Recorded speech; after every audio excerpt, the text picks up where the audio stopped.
Hello my friends! It is time for a book haul. You know, new year, new books. I am surrounded by all the new and it feels like such a happy place. It is such a rainy day outside and I could not think of a better way to spend this beautifully rainy day than sharing with you guys the massive book haul that I have going on. So that's what we're doing today. I'm gonna share with you guys the books that I got basically through mid-December, kind of Christmas and on. So they're not all books that I got in 2023, but they are still very, very new to me and there's a lot of them. One thing real quick I'm doing this year, my husband, by the way, if you're watching this, close your eyes, but I'm doing keeping track of the books that I haul this year because I really want to see how many books I actually haul in a year compared to how many books I actually read. That will be very enlightening, but honey, if you're watching, forget that you saw that there is a page as evidence to my book buying addiction. That's not actually real. We're just gonna put that aside. But most of these books, I will say, they were gifted to me, and again, they were not bought in 2023, so all's fair, correct? We're gonna just jump right into it, guys, because this is gonna take a hot minute and I want to beat before we get a total downpour and you can't even hear anything I say over the rain. I got a cozy mystery called Killer Chardonnay. My friend Kendall over at Bookphoria was reading this one on one of our live sprints and she said it was really good, so I happened to see it in the used bookstore and snagged it. It takes place at a winery in Boulder, Colorado, which I've been there. I basically lived there. Love Colorado. So I really didn't need to know anything else. And obviously someone's gonna die and they're gonna suspect someone that it's not and then they're gonna figure it out, and it's basically a standard cozy mystery, but I'm so ready to go into that setting. So this cozy kind of bumped up pretty high on my list. I was gifted for Christmas 1,000 Heartbeats and I'm so excited for this book because I absolutely loved the Selection series. This one is a chunky one, but I'm totally here for it. I just can't wait to read this book and hopefully love it as much as I loved the Selection. I really like Kiera Cass's YA love story type of writing, so hopefully this one is amazing. I found this book at the little free library here in my laundry room at the campground, and so I recently hauled this one, and yes, this one has the epitome of mixed reviews. Literally I feel like people are like, that was trash, or that was amazing, and that always intrigues me and makes me really want to read a book. So I'm pretty excited to try this one out. I have no clue when I'll be in the mood for this because it's not typically a book I will gravitate towards, but I am going to hold on to it and hopefully read it. My great-grandfather was a phenomenal tennis player. He literally played till he was 90 years old. So I don't think I will mind all of the tennis talk, and I feel like that's the main thing people complain about this. And then also, I mostly like Taylor Jenkins Reid. Not every book has been a huge win for me, but I'm totally willing to try her books out. Another sweet friend here got me Dead and Gondola for Christmas, and I'm so excited to read this one. I am reading this one in January. This one is about these two sisters that own a bookshop in Colorado. Someone dies on the gondola. They try to figure out who done it, but I'm mostly excited for this one because of hopefully a really awesome sister dynamic and then also the bookshop dynamic. You can't beat that. A historical fiction that I found at the used bookstore is Sunflower Sisters by Martha Hall Kelly. I really liked Lilac Girls, which is the other book from her that I have tried. This one's been on my radar. It's been on my Amazon wishlist for a hot minute, and it's $16 online, and I found it for I think $3 or $4 in the bookstore. So I was so excited to find this one. I don't often get in the mood for historical fiction, but when I am in the mood, I love to have a few good ones to pull from. And then I always end up loving them. I really like historical fiction. I don't know why I don't read it more. And apparently this one, you would almost want to read Lilac Girls first if you want the full experience, because this one is about an ancestor from the Lilac Girls story. So I maybe need to do a reread of that one, but that makes me even more excited for it. I bought Icebreaker because I needed more sports romance after absolutely loving one that I read recently. And so I got this one because I liked the idea of a hockey romance, plus it being winter time, I could hopefully read it in January or February, and I've seen mostly good reviews for it. When my friend saw that I bought it, she messaged me and was like, girl, I've heard that one is like straight smut. So I don't know. I was like very, very hopeful, and now I'm like, crap. We'll see. I'm gonna try it for myself. I need good plot in order to push through smut. I'm just not the type who's gonna read a book just for the smut.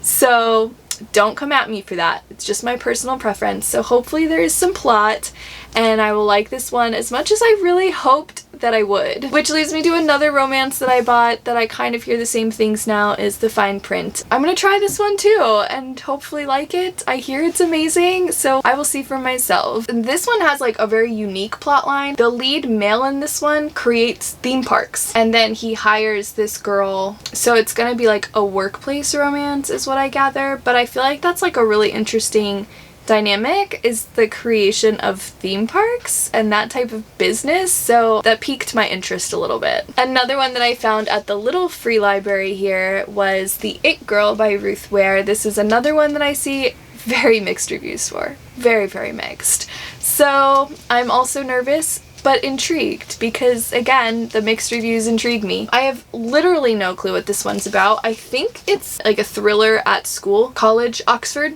Oxford is where it takes place, and a group of friends, but by the end of the year one of them is dead.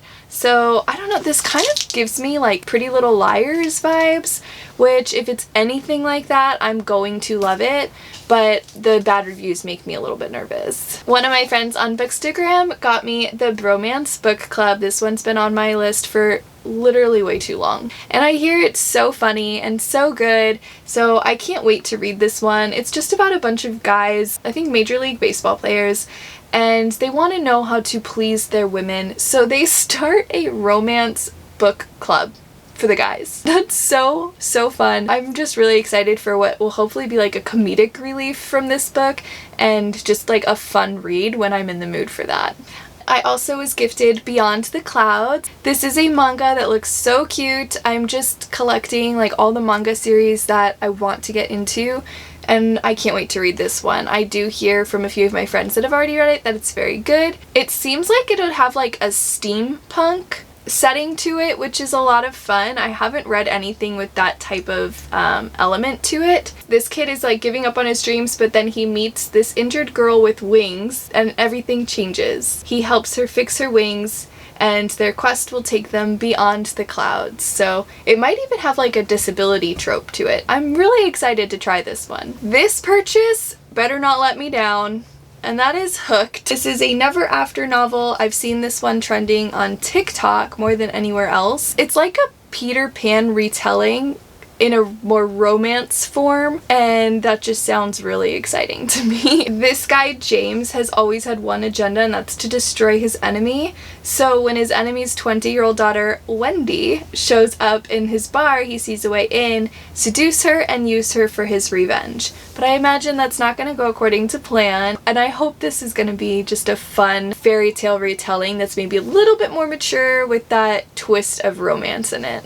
I was also gifted Vicious by V.E. Schwab. I've seen a lot of my friends love this one. It's not new by any means, but it's one that I've just yet to pick up, but it sounds so good. It's about these two college roommates that share the same ambitions, and they discover that under the right conditions, someone could develop extraordinary abilities.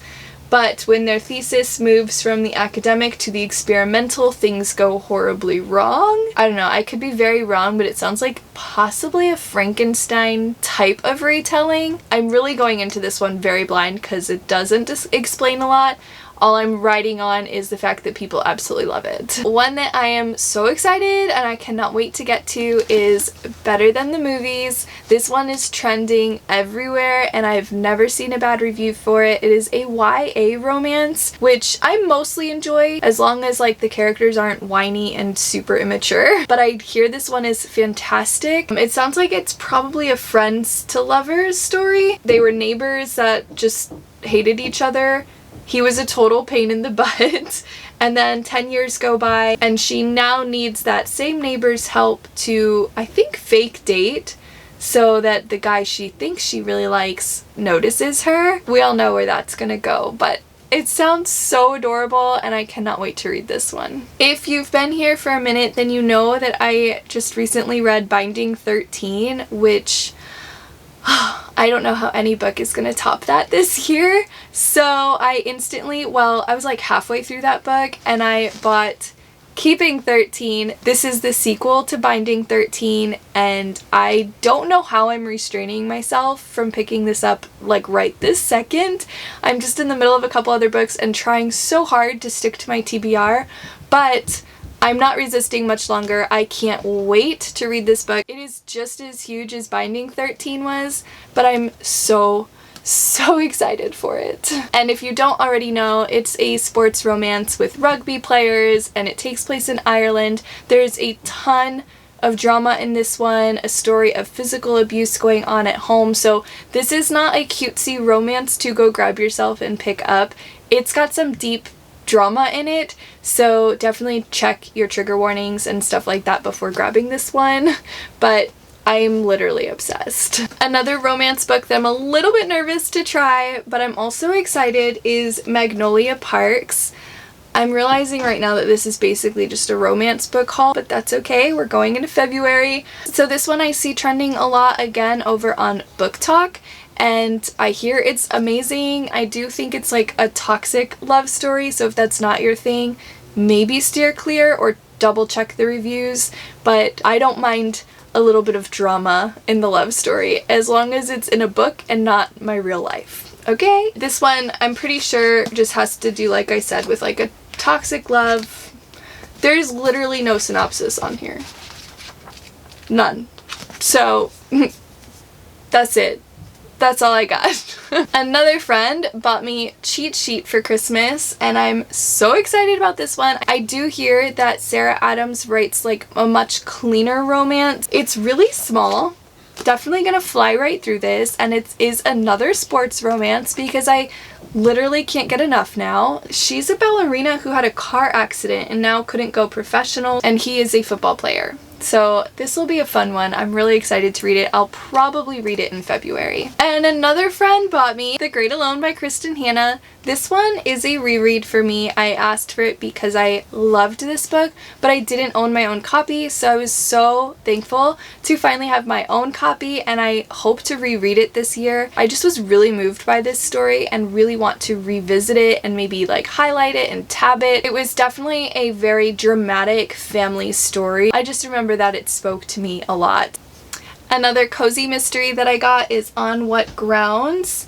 This one just drew me in because I'm really enjoying the cozy mystery genre, but this one takes place in a coffee house, so say less. Another thing that I noticed about this one that's a little different than other cozies, I find a lot of the cozy mysteries immediately accuse someone else in the plotline, but this one they deem an accident, and the main character is the only one who's like, this was no accident. So I like that kind of a twist on it, and again, it's in a coffee house, so that's all I need. And a very sweet friend of mine bought me Marmee for Christmas. If you've been here for a bit, I've already talked about this one in 2 other videos.